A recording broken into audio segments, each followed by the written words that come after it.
यहाँ से ये मैं आपके माध्यम से ला रहा हूँ, एक ड्रॉपिंग नहीं की।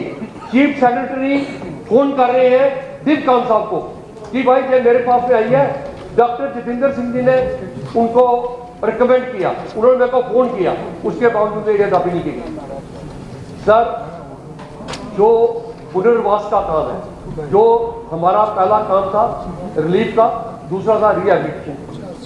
सर, आज तक रिहैबिलिटेशन के लिए हमारे पास में 12.5 करोड़ रुपया दिया गया, 5 करोड़ रुपया दिया गया रिलीफ के लिए कि टेंट तरपाल रोटी के लिए करो, 5 करोड़ रुपया दिया गया। अभी तक हमारी टेम्परेरी रिस्टोरेशन वहां पर नहीं हुई। मैं इस सदन को बता रहा हूं कि टेम्परेरी रिस्टोरेशन भी नहीं हुई है, but to speak of permanent restoration. Sir, आपके माध्यम से बताना चाहता हूं, 50 करोड़ रुपए का 49 पॉइंट समथिंग करोड़ जो है, 1,30,000 रुपया मिलता है एक कच्चे मकान को, पक्के मकान को। लगभग मेरा जो टोटली डैमेज था पक्का उसी वो 600 है। लोगों के 20-20 लाख के घर, 25-25 लाख के घर तबाह हो गए, 40 लाख के घर तबाह हो गए। हम क्या दे रहे हैं? 1,30,000। उसके बाद में जो सेमी पक्का या कच्चा उसी थे, उनकी संख्या 2800 के करीब है। बाकी हमारे जो पार्शली डैमेज है, लेस डैमेज है। सर, ये 49,000 का जो SDRF का नाम है, 1,30,000 का, वो सर आज तक डिस्ट्रीब्यूट नहीं हुआ है। सर, ये आपके माध्यम से बता रहा हूँ, 2 मंथ्स अर्लियर अगस्त 25 को ये हुआ था, ये अगस्त 25 को हुआ था। 25 के बाद में आज तक लोगों के खाते में कोई पैसा नहीं पड़ा, नंबर 1। नंबर 2, ये डैमेजेस की जो असेसमेंट है, ये डैमेजेस की जो असेसमेंट जो आई है सर, ये टोटल असेसमेंट है 324 करोड़। इसमें SDRF पे जो हमारा इंफ्रास्ट्रक्चर जो 283 करोड़ का मकानों के बगैर जो डैमेज हुआ है, उसकी admissibility only 49 crore. It was included for this government, it was mandatory for this government, since they were not having the funds, they should have recommended to the centre कि इसको NDRF में लाया जाए। क्योंकि जब SDRF के फंड्स एग्जॉस्ट हो जाते हैं, उनको टॉप अप करने के लिए, उनको ऑगमेंट करने के लिए जो है NDRF के फंड्स को लाया जाता है। सर, आज तक कोई रिकमेंडेशन, उस दिन में चीफ मिनिस्टर साहब ने क्या जवाब दिया कि अभी हम रिकमेंड कर रहे हैं। आपके सेंटर से टीम आके विजिट करके चली गई। क्या हमारे ब्यूरोक्रेट इतने स्लो हैं? 2 महीने से जो लोग खुले आसमान के नीचे सो रहे हैं, जिनके पैरों के नीचे में गीली मिट्टी है, जिनके पास में जमीन उनकी सब चली गई है, उस दिन में मेरे जवाब में क्या आया कि रिहैबिलिटेशन में हम 5 मरले जमीन जो है वो लैंडलेस को दे रहे हैं। किसको दे रहे हैं? I am not talking about the landless. मेरा जवाब गंदम सवाल करना, बस आपने सवाल, मैं क्या कर रहा हूं, मैं पूछ रहा हूं कि जिन लोगों की अपनी जमीन चली गई, लैंडलेस का तो गवर्नर साहब को अनाउंस किया बड़ी देर हो गई, वो प्रोसेस चल रहा है। लैंडलेस की मैं बात नहीं कर रहा था, मैं बात कर रहा था जिन लोगों की जमीन पूरी स्लाइड में आ गई, चाहे वो एग्रीकल्चर लैंड थी, चाहे वो रेजिडेंशियल लैंड थी, चाहे वो कैटल की लैंड थी। तो सर, इसमें मेरी रिक्वेस्ट ये है कि अगर उनकी जमीन के बदले जमीन, उनकी रिहेबिलिटेशन पॉलिसी में उनकी जमीन का प्रतिस्थापन किया जाना चाहिए, सब्स्टिट्यूट किया जाना चाहिए। उनकी जमीन को स्टेट लैंड बनाते और उनको जिस जगह पे बिल्डेबल एरिया था, जहां मकान बन सकता था, उस जगह पर उसको मकान की जमीन देते। सर, ये नहीं हुआ, आज तक नहीं हुआ। सर्दी आ गई है, उन पहाड़ों में बर्फ पड़ती है, सर वो लोग कहां जाएंगे? 2 महीने से सरकार सोई पड़ी है। सर, ये मानवीय त्रासदी इस स्केल की है कि आज बच्चे, बूढ़े, बीमार सब एक 12 बाई 18 के तरपाल में, 12 बाई 16 के तरपाल में 4 डंडे लगा के बैठे हुए हैं। सर, सरकार ने इसके ऊपर में कोई पॉलिसी नहीं बनाई। और सर, जब NDRF के अंदर में भी जो अमाउंट के अंदर में टॉपिंग नहीं होती है, उसके लिए हर सरकार जो है, चाहे वो कर्नाटक की सरकार रही हो, चाहे वो केरला के अंदर में फ्लड्स आए हमारे, तमिलनाडु में साइक्लोन्स आए हैं, या बाकी स्टेट्स में आए हैं, या गुजरात में आए हैं, तो गवर्नमेंट अपनी किटी से SDRF के अलावा जो एक हमारा नेशनल डिजास्टर मैनेजमेंट एक्ट बनाया गया था, उसमें 46(2)(a) विदिन ब्रैकेट 1 उसमें हम सेंटर से एनडीआरएफ के लिए मांगते हैं, और 46(8) के अंदर में एसडीआरएफ होता है। एसडीआरएफ को और एनडीआरएफ का अमाउंट टॉप अप नहीं कर सकता, बट स्टेट्स को स्पेशल उसके लिए फंड देती हैं। सर मैंने कर्नाटका का देखा, केरला का देखा, 6-6 लाख, 6.5 लाख, 8-8 लाख रुपया उन्होंने प्रति घर को दिया है। हमारे यहाँ पर 1,30,000 को। अच्छा, फिर हमारे यहाँ से कोई अप्रोच सीएसआर के लिए नहीं की गई। हमारे यहाँ पर इतनी कंपनीज काम कर रही है। एक JNK special relief CSR fund बनाते हैं, वो एक विंडो क्रिएट करते हैं, उसमें जो पैसा आता उस पैसे को वो उनको देते, और अगर वो पैसा देते हैं तो कम से कम हम 50,000 रुपया एक एक आदमी को एवरेज उनका बढ़ा सकते थे। उसके अलावा हमने जो पैसा मांगा कि हमारे सीडीएफ फंड के अंदर में पैसा अलो किया जाए टॉप अप करने के लिए 1,30,000, उसके अंदर में मैंने 2 करोड़ की परमिशन मांगी। इतने मकान है, मैं 5,000 तो दे ही सकता, तो उसके अंदर में कल 50,000 के लिए कहा गया। सर इसमें सरकार का पहला फर्ज बनता था ये एनडीआरएफ के लिए जाए, उसके बाद में स्पेशल रिलीफ पैकेज के लिए जाए, जो 2013 के अंदर में उत्तराखंड में हुआ, 2014 के अंदर में जम्मू कश्मीर सरकार को दिया गया। आज तक सर सर मेरी प्रार्थना ये है कि मैं तो इसको बड़े डिटेल में, मैं ये पूरे लॉसेस की डिटेल लाया हूँ। सर आपका ये जमीन कब दी जाएगी, ये सरकार को आपके माध्यम से मैं बताना चाहता हूँ कि ये जमीन को इमीडिएटली अलॉट करें उनको सब्स्टिट्यूटेड लैंड, और उसके बाद में मकान सर 1,30,000 में नहीं बनेगा सर, इसके लिए आपको आप तशरीफ रखो ना, बोल रहे हैं एक आदमी, ये बोल रहे हैं आप तशरीफ रखें, मुझे लिस्ट मिली है आपके चीफ विप से, वही उसी के हिसाब से मैं चलूंगा। सर इसमें मेरी रिक्वेस्ट ये है सर, आपके माध्यम से सरकार को ये कहिए कि मैं उधमपुर की बात नहीं कर रहा हूँ, एजाज साहब आप तशरीफ रखिए। एजाज साहब please take your seat, you take your seat. Sir मतलब इसको बोलने दो, क्या करते हो आप? सर मेरी ये रिक्वेस्ट है, मकानों के अमाउंट को ये बहुत पुराना फिक्स किया, इसको बढ़ाया जाए। स्टेट गवर्नमेंट जो है वो रिकमेंडेशन में देरी ना करे, स्टेट गवर्नमेंट इमीडिएटली रिकमेंड करे सेंटर को for NDRF fund, and in addition to NDRF fund the state should ask for a special relief fund जो उसके ओवर एंड होगा आगे करने का। Thank you. जावेद हसन बेग साहब यहाँ हैं? नहीं है। इंजीनियर खुर्शीद साहब, जिसको मैं बुलाऊं ना वही बोलेगा, खुद ब खुद नहीं बोल सकते। बोलिए खुर्शीद साहब। शुक्रिया जनाब स्पीकर साहब, आपका बहुत बहुत शुक्रगुजार है कि आपने फ्लैट पे जो यहाँ मौका दिया। जनाब मेरी कॉन्स्टिट्यूंसी में भी बहुत नुकसान हुआ है। ऑनरेबल जनाब सीएम साहब वहाँ टूर करके आए, उनका बहुत बहुत मशहूर है। सर जैसे डिस्ट्रिक्ट एडमिनिस्ट्रेशन का जो काम है वहाँ पे, वो बड़ा अलग किस्म का है। उन्होंने सर एक क्वेश्चन के रिप्लाई में हमें बताया है कि 52 मकान जो फुली डैमेज हुए हैं, जबकि ये सरासर गलत है, और ये 75-80 मकानों को उससे ज़्यादा है। पार्टली इन्होंने बताया 162 जो कि 200 से ज़्यादा है।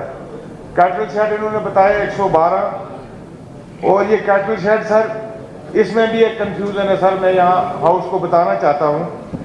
कैटल शेड ये उसको बोलते हैं जहाँ हमारे पहाड़ों में भैंस और गाय वगैरह को रखते हैं, मगर वो घर के मालिक उसी कैटल शेड में रहते हैं सर।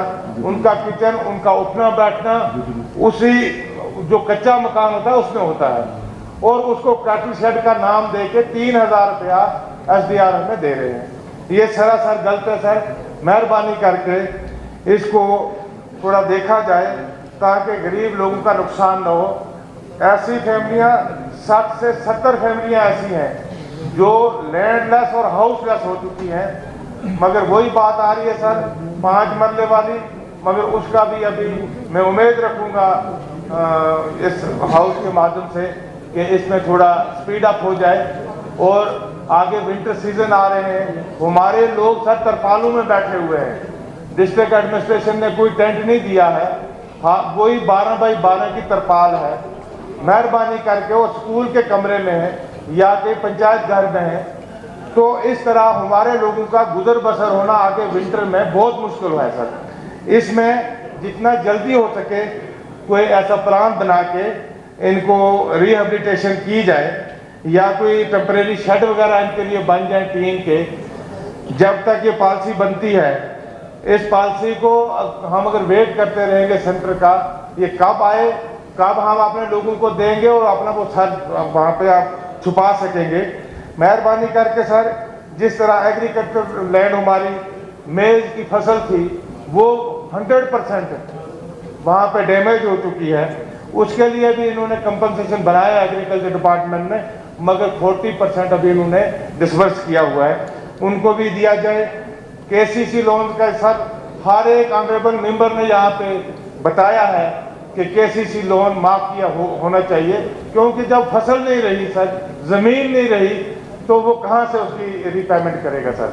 मेहरबानी। ये दूसरा सर, जो ये हमारा सबसे बड़ा मसला जो मेरी कंस्टिट्यूंसी में सर, लोग वहाँ पे गरीब हैं, वो स्टेट लैंड और फॉरेस्ट लैंड पे रहते हैं। आज से नहीं रहते सर, 70-80 साल हो गए उनको वहाँ पे रहते हुए, मगर जो भी वहाँ उनका नुकसान हुआ, फसल का हुआ, मकान का हुआ, जमीन का हुआ, और उनको फाइल रिजेक्ट हो गई ड्यू टू स्टेट लैंड है जी। उसके बिना उनका कोई चारा ही नहीं है सर। अगर वो अपने 7 पीढ़ियों से वहाँ पे रह रहे हैं, तो इसके लिए गवर्नमेंट को देखना पड़ेगा और इसमें कोई अमेंडमेंट लानी पड़ेगी सर प्लीज। रोड वगैरह थे हमारे, रोड हो गया सर एक मिनट हो गया, बहुत से लोग और बोलना चाहते हैं और डैमेज हुए हमारे रोडों पे। तकरीबन 50% में शुक्रगुजार हूँ अपनी गवर्नमेंट का, अपने मिनिस्टर साहब का, कि उन्होंने तकरीबन रेस्टोरेशन के लिए हमें फंड्स रिलीज किए हैं, और अभी भी बड़े फंड्स अभी रिलीज करने को हैं। अगर वो फंड्स रिलीज हो जाए, अपने पीडीडी डिपार्टमेंट है, पीएचई है सर, तो इन चीजों को देखकर सर थोड़ा इस चीज को थोड़ा सा स्पीड अप किया जाए। रिहेबिलिटेशन को सर बड़ा जरूरी है स्पीड अप करने के लिए, अदरवाइज सर हमारे लोग आगे सर्दियों में बहुत उनको परेशानी होगी। बहुत बहुत शुक्रिया आपका। हसनैन मसूदी साहब हैं यहाँ? अच्छा, एजाज अहमद खान नाम लिखा हुआ है, आप खान हैं? जाने यहाँ खान लिखा हुआ सर, ये थोड़ा चीफ विप साहब को थोड़ा सा अच्छा गलती हो गई। खान कोई नहीं है, एजाज अहमद खान कोई नहीं है। चलिए आप बोलिए। ऑनरेबल स्पीकर सर, शुक्रिया आपने मौका दिया। जिस तरीके से अपोजिशन ने बात उठाई, अच्छी बात है, अपने इलाके की बात, लोगों की बात करनी चाहिए। हमें लोगों ने तभी यहाँ भेजा है, लेकिन साथ साथ जो गवर्नमेंट ने काम किया, ऑनरेबल चीफ मिनिस्टर साहब, जब ये मुसीबत पड़ी जम्मू कश्मीर के ऊपर, अगर उनका भी शुक्रिया अदा ना हो, मैं समझता हूँ ज्यादती हो। क्योंकि जैसे ही ये मुसीबत खास करके इस बार, पिछली बार जैसे कश्मीर में आई, इस बार जम्मू प्रोविंस में आई, ऑनरेबल चीफ मिनिस्टर साहब खुद गए, और कई जगहों पे सर मैं बताना चाहूँगा हाउस में कि 4-4, 5-5 किलोमीटर वो पैदल चल के गए, जहाँ गाड़ी नहीं जाती थी। मैं चीफ मिनिस्टर साहब का शुक्रिया अदा करता हूँ। और साथ ही साथ सर मैं पुंछ की तरफ बताऊँगा कि पुंछ में भी हमें फ्लड से बहुत बड़ा नुकसान हुआ, और मेरी कॉन्स्टिट्यूंसी में भी हुआ, और मेंढर में बहुत ज़्यादा नुकसान हुआ। वहाँ के लोगों को जो इमीडिएटली गवर्नमेंट की फैसिलिटी मिलनी चाहिए थी, जो करना चाहती थी गवर्नमेंट, वो किया। मेरी स्पीकर साहब गुजारिश है कि जितने भी ये लोग हैं जो अफेक्टेड हुए हैं, इनके लिए एक जैसे 10-10 लाख का प्रोविजन दिया है। मैं चीफ मिनिस्टर साहब का शुक्रिया अदा करता हूँ। मैं कहता हूँ हमें वन टाइम 1-1 करोड़ का हमें देना चाहिए, ताकि हम तमाम मिलके जो अपने से मदद कर सके मेंबर, हम वो मेंबर वहाँ पे करें, ताकि जहाँ जहाँ ये मुश्किलात हुई उन लोगों की बात की जाए। वो लोग आज भी हमारी तरफ देख रहे हैं। और ख़ास करके सर मैं बताना चाहूँगा, पुंछ डिस्ट्रिक्ट में जो लोग हैं वो बॉर्डर पे रहते हैं। हमें अभी थोड़े ही टाइम हुआ है, पाकिस्तान के साथ जब जंग हुई, उन्होंने सिविलियन एरियाज में जो शेलिंग की, उससे नुकसान, और अभी उस नुकसान से हम ठीक ही नहीं हुए, तो दूसरी मुसीबत हमारे पे आन पड़ी है, जो बारिशें हुई उससे नुकसान हुआ। स्पीकर सर, मैं एक बात हाउस में आपके सामने रखना चाहूँगा।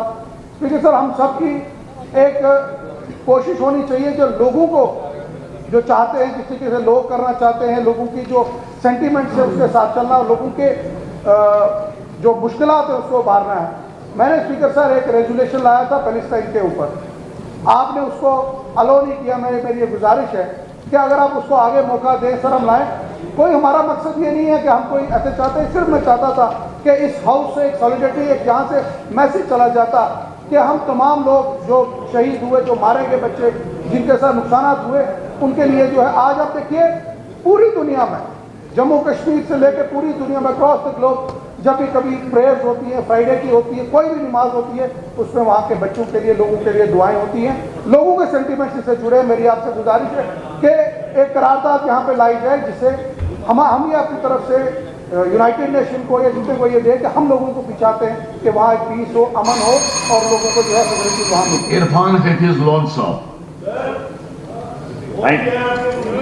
Thank you sir. आप कहाँ थे 2 दिन से 3 दिन? बैठे बैठे मैं देखता हूँ कोई बात। Thank you honourable speaker sir. Sir सबसे पहले सर मेरी रिक्वेस्ट है कि यूर गुड सेल्फ जो है custodian of house means custodian of each member. तो सर लोगों की एक्सपेक्टेशंस है, we are also accountable. Kindly sir ऐसा इंश्योर करिए कि हमें भी मौका मिले। जो बोले इसलिए बुलाया सर, एक जो इस फ्लड्स पे जो इन्होंने ऑनरेबल मेंबर्स से कंसर्न, जो भी इनके जेन्युइन कंसर्न्स है, हम चाहते हैं वो रिड्रेस हो। सर उसके साथ साथ सर हाल ही में बारामूला में सर एक रिव्यू मीटिंग की थी ऑनरेबल सीएम साहब ने, पूरी कैबिनेट थी वहां पर। तो सर कई सालों के बाद सर एक कलंतरा हॉस्पिटल है बारामूला डिस्ट्रिक्ट में, ये वागूरा क्रीडी कॉन्स्टिट्यूंसी में। तो सर वहां नाइट सर्विस कई सालों से चल रही है। और उसके बाद सर क्या हुआ, जैसे हम जम्मू कश्मीर के बदकिस्मत लोग हैं, जैसे हमें ड्यूअल कंट्रोल है, इसी तरीके से उस हॉस्पिटल का जीएमसी और हेल्थ डिपार्टमेंट का है। जीएमसी के पास जाएंगे बारामूला, वो कहते हैं हेल्थ के पास जाओ, हेल्थ के पास बोलते तो जीएमसी। ऑनरेबल मिनिस्टर साहिबा भी वहां पर थे, ऑनरेबल कैबिनेट मिनिस्टर जावेद साहब भी थे, सारे पूरी कैबिनेट थी। तो sir in presence of the honourable CM the concern minister assured and pass the direction कि तब ये चल रहा था शायद ये हॉस्पिटल बंद हो जाएगा नाइट सर्विस के लिए। Despite that it's very unfortunate, direction pass हुई, उसके ही दिन कुछ 2 दिन 3 दिन के बाद 20 साल के बाद अप्रोक्सीमेटली जो मुझे बताया गया नाइट सर्विसेज क्लोज की गई, despite in presence of the whole cabinet and honourable chief minister. This is the height of thing sir. Second thing sir, हम चाहते हैं कि वहां पर सर ये नाइट सर्विस जो ऑनरेबल मिनिस्टर साहिबा, हम उनके शुक्रगुजार हैं, she pass the direction, we are thankful for that, but unfortunately directions we are not carrying. तो हम चाहेंगे एक सर इसमें खाली रेस्टोर ना हो, लेकिन हम चाहेंगे writ of the government must prevail. अगर गवर्नमेंट ने वहां ये सर एवरीबडी सेइंग ये सर, तब सब लोगों को पता चला कि गवर्नमेंट ने ऐसे डिसाइड किया it will continue, it will not close. लेकिन सर जब कैबिनेट एश्योर करती है कंसर्न मिनिस्टर और वहां पर उसके कुछ दिन बाद हॉस्पिटल बंद हो जाता है, sir we want inquiry into it at Kalantra. जब सीएम साहब ने हंसा, जब मैंने वहां भी सीएम साहब को बोला, ऑनरेबल सीएम साहब को, कि सर इसमें हमारी जम्मू कश्मीर का हाल हुआ, यूटी का ड्यूअल कंट्रोल है, वही इस हॉस्पिटल का है। तो they just in the lighter में दे लाफ्टर एंड सर सबने हंसा वहां पर। तो सर अब मेरी गुजारिश है, it must be looked into कि ये क्यों बंद हुआ despite the direction. Second thing sir, मेरी गुजारिश है कि ये रेस्टोर होना चाहिए राइट सर्विस। सर मुकम्मल कर रहा हूँ सर। और सर एक वाणी गांव सर वहाँ पर वारीपोरा पाइन बहुत एक बड़ा तिलगांव वगैरह गांव है sir. I am thankful to government कि सर हमने असेंबली में लास्ट टाइम में उठाया और वहाँ पर रिसीविंग स्टेशन सैंक्शन हुआ। ये one of the longest feeder है वहाँ पर डिस्ट्रिक्ट बारामूला में। तो सर हम चाहें